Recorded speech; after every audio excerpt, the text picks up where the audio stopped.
Hey, welcome back to week 2 of Two to Tarot. We left off with the story of the Fool and his adventures in the first line.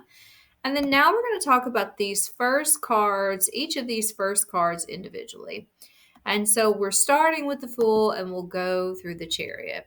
The Fool is a 0, and his keywords are fresh starts, taking risks, freedom, travel, innocence. He's a bit naive, but that's part of what makes him not afraid to take a leap. He's just looking at the possibilities, not anything else. There are some links and symbols that are connected here. This card is representing of the inner self and your journey. It is connected to Aquarius, so that is an air sign. And then the color yellow, which is all about happiness, optimism. There's a sun there, which is his confidence, and his loyal dog. And his dog represents him, loyal, innocent. Those are the links and symbols. And remember that I said we're going to learn upright and reversed. So if you get this card facing up, here are some messages that it could represent. New beginnings await. Be willing to take a risk. Don't take life too seriously. So seriously. And it may be time to let go of some type of fear as well. If it's in reverse, you need to avoid careless decision making. Don't move too quickly. Procrastination may be represented here. Maybe you need to move, but the card is showing that you're not. And maybe that you have lack of discipline. Sometimes we use these cards to ask a yes or a no question. And if it is upright, the answer for this is yes. All right. So that's the Fool himself. Let's move on to the second card, the Magician, not the 2, the Magician, which is the second card. And he says, are you ready to live the life that you've always dreamed of? The Magician delivers a very powerful message. Anything is possible when you combine intention with work. This is always, to me, the card of manifestation. He is the card that represents manifesting your dreams. His keywords are creation, willpower, and action, skill and resources, and manifestation. Look at his hand. He has his wand in his hand, and he has all of the symbols that are included in tarot there. He has his cup, he has his pentacle, he has his sword, he has again his wand in his hand. He is creating. When you learn more about the suit of wands, you'll learn that it is the suit of creation. He takes everything to create what he wants. He connects all of these 4 elements, but he is represented by Gemini, another air sign, just like Aquarius before. The red in his outfit represents both passion and danger, and his magic wand is all about channeling energy. His sword is communication. Okay. And if you get this card upright, his message is that you can achieve your dreams.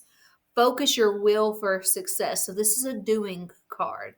Be willing to put that work in, and that transformation lies ahead. If somebody was wanting to know, for example, if they're going to have a lot of change this year and they pulled the Magician, well, the answer is yes. In reverse, this card really represents dishonesty and manipulation. So the messages could be not to be too cocky or prideful, that someone is being dishonest, either you or someone else, that a situation is being manipulated. It can also predict infidelity or illness. It can show that that is there.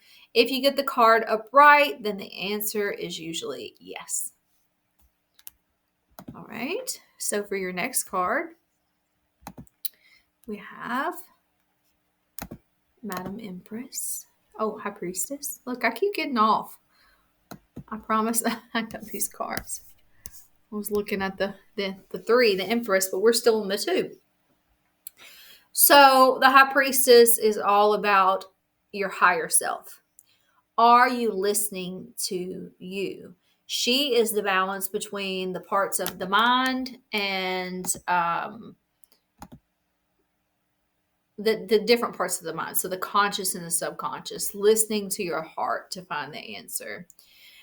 Her keywords are intuition and inner voice, the subconscious mind, knowledge, wisdom, and spirituality. And I said earlier in a video, she represents duality, light and dark. She is a card of Cancer, which is represented by the moon and water. The moon is also feminine energy, and her columns are the yin and the yang. So again, there's duality there. The blue in the card represents emotion and intuition. Her messages upright are to trust your gut, your instincts, listen to your soul's messages. This is about psychic abilities a lot of times, and the fact that your abilities are going to increase. And then also to focus on finding balance with different parts of your life, since she's all about duality and balance. I also see this card when shadow work needs to be done. So if somebody's going to deep dive into shadow work or sometimes inner child work, they'll get the High Priestess. When in reverse, her message is to not let your ego take over. The outcome is unknown, and someone may be keeping secrets. Doubt and confusion can be involved when it's in reverse. And the answer for this is a maybe. You have to dig a little bit deeper. It's not a straightforward yes or a no with her, somewhere in the middle. And so, a lot of times, if somebody has like a certain solution, they think they know the answer and they get the High Priestess, I'll say, I don't know. I don't think you've really gotten the answer yet. Got to trust, dig a little deeper into the gut. Okay. And now, we do not have what I was thinking we had. Went too far. There she is. There's the Empress. So the Empress is the very first tarot card that I ever connected to. In fact, I started designing my own deck and I stopped along the way, but she was the card that I represented me with in the deck. I really liked her. As I've grown as a reader, I actually have other cards that I connect to, but the Mother was my first love with tarot. So with the Empress, she's the number 3. And she is all about birthing, bringing abundant blessings through your feminine side and also love. So she brings a lot of things. Pregnancy is one of them, right? She is the mother. But also harmony and anything within the home and financial favors as well. And so her main keywords are birth, fertility, nurturing nature, abundant resources, and also creative expression. You cannot forget creativity with Mother. She is a representation of Mother Nature. And 2 cards are at play here, 2 astrological signs. Taurus, which is earth, and Libra, which is air. And the green in her card is a representation of nature and abundance. And the wheat says that you reap what you sow. And so this card, I think, also plays a lot into the law of attraction and how we manifest the blessings that we desire. And her upright messages are that many blessings are coming soon, that you're safe and protected. It does predict pregnancy, especially in the upright position. And then there's a focus on self-care and love that is needed, though. Sometimes you'll get this card when somebody's focus is supposed to be themselves, not just others. And in reverse, it can represent infertility or pregnancy problems. It can predict an illness or money issues and needing to overcome codependency. So in reverse, I find that this card can represent codependent natures and giving too much of oneself and not focusing on self-awareness or self-love. And then the need to steer clear of arguments as well. And the answer in the upright is yes.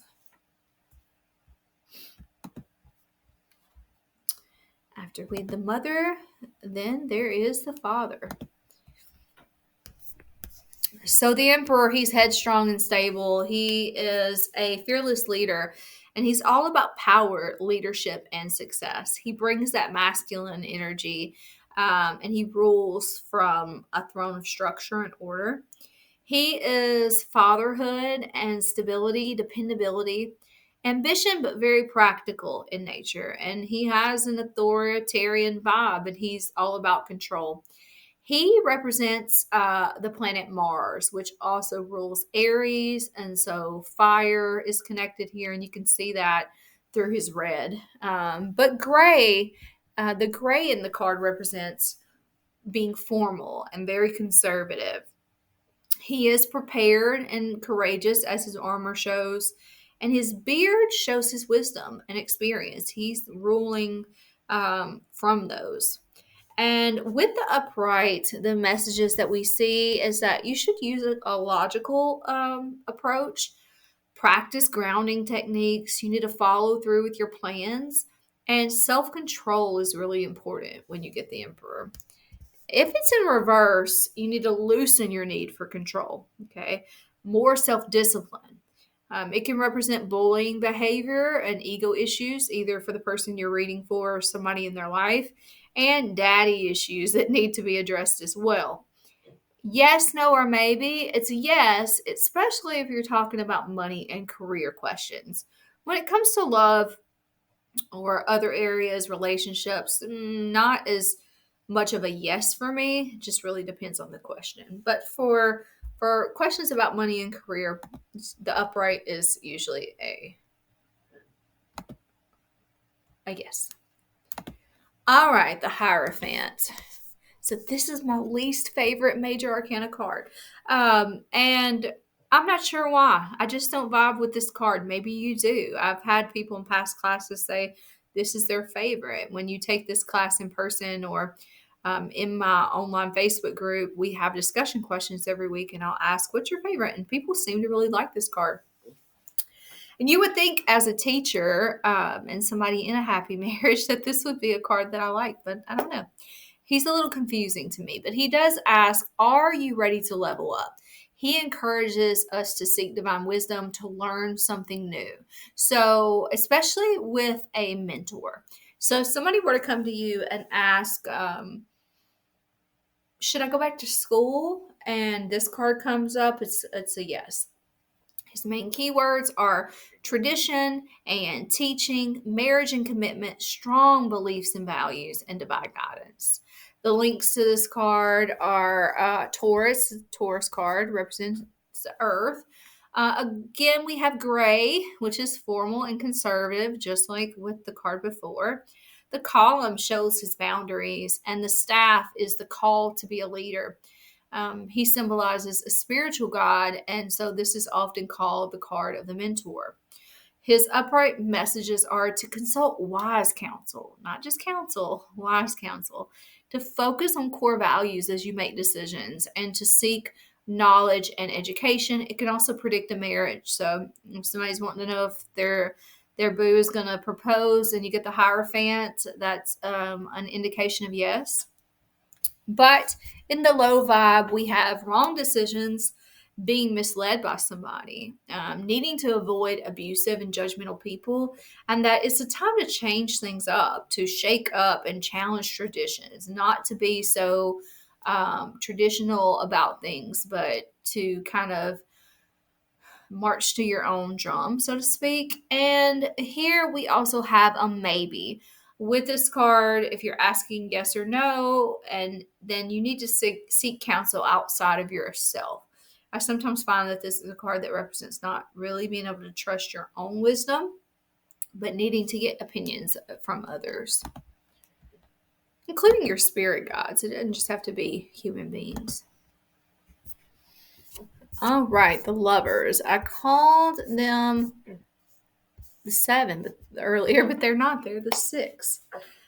And so with the Lovers, we're talking about deep soul connections, love, desires, major decisions, commitment, communication, perfect union, and partnership.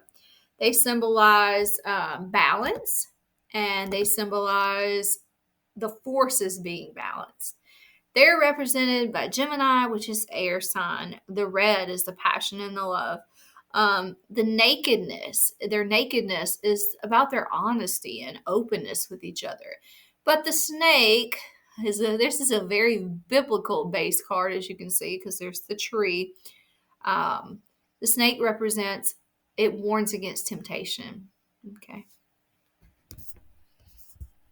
Which has more to do with the reversal. But when it's upright, it's telling you to make choices based on self love. And it predicts soulmate union, success in love, and success in career, and needing to do things that you really love and things that you really enjoy.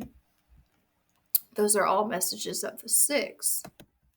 But when we reverse, there's infidelity, possible separation, conflict, and mistrust between people. It doesn't just have to be romantic lovers either. Needing to avoid emotional reactions and also not letting temptation sway you. Lovers in reverse will come up when you're going to be tempted by something. And again, not just love. This could go to maybe somebody who struggles with alcoholism, who is going to be put in a situation where, maybe they're sober, they're going to be put in a situation where they might relapse. Or it could just be many different things, but knowing what temptation means for that person or situation is important. Yes, no, or maybe. Yes, especially if it's upright and for matters of the heart. So with love, then it's a usual yes. And then now we have the Chariot. The Chariot. The last of this line, and you see this person, he is the charioteer, and he is driving this chariot, and he refuses to bend to anything in his way. He pushes forward. He is assertive and determined, and he does not care about challenges. He is victorious. This is the card of victory. And the number 7, it represents victory and success, willpower, grit, and overcoming of obstacles. This represents control, just like the 4, but it's very focused control. Okay. His vehicle represents great change and transformation. It is a card of Cancer or water, which a lot of people would say, really? Because when you hear people talk about astrology and Cancer, they have the stereotype that Cancers are crybabies and they're very soft and weak, but actually water is the strongest element. And Cancers are usually really great at entrepreneurship. Cancers are get the job done kind of people, and so they represent this card, this victory and success. The black color is about strength and power. The Sphinx is the mysteries of life, and the man standing, the charioteer, he represents having to fight for what you believe in, needing to fight for what you believe in. His upright messages are that you are a victor and you will succeed. And fame and fortune could be in your destiny. Usually good money with this card. Leaning on your internal drive, though, and not quitting when it's hard. If somebody's in a really difficult circumstance and they just don't know, should I keep going? Should I stop? And this comes through, this is the message that you should keep going. If it's in reverse, this is about predicting stress and frustration, needing to overcome more obstacles, needing to channel your energy for a solution, and find direction before going forward. In reverse, it can sometimes represent a delay, where things aren't going to go as quickly as you might like them to be or to go. But the answer is yes, if you're willing to put forth maximum effort. This isn't a card like 6 of Pentacles where everything just falls into your lap. You actually have to be the driver here, and you have to give the effort. Which brings us to our activity for this week. We have the Fool's Journey. Actually, I did 2 for this week. So we have the Fool's Journey, and you can reread it in your work, in your resources, and then write it in your own words. Retelling the story is really important. So when he met the magician and the high priestess, what did they teach him? What did the 4 and 5 help him learn? What about the lovers, the 6? What about the chariot? How did this help the Fool? Writing that out can help. And then we have one last... went too far. It's kind of tricky the way this is on here. It'll catapult you into the next week before you know it. Okay, so this is a mix and a match. And so with the mix and match, you're going to look at your keywords and your cards that we included this week. I kind of mix them up, and then you decide which ones connect with which ones. Okay, so that's it for week 2, and I'm so glad I got to do this with you. And here is to week 3.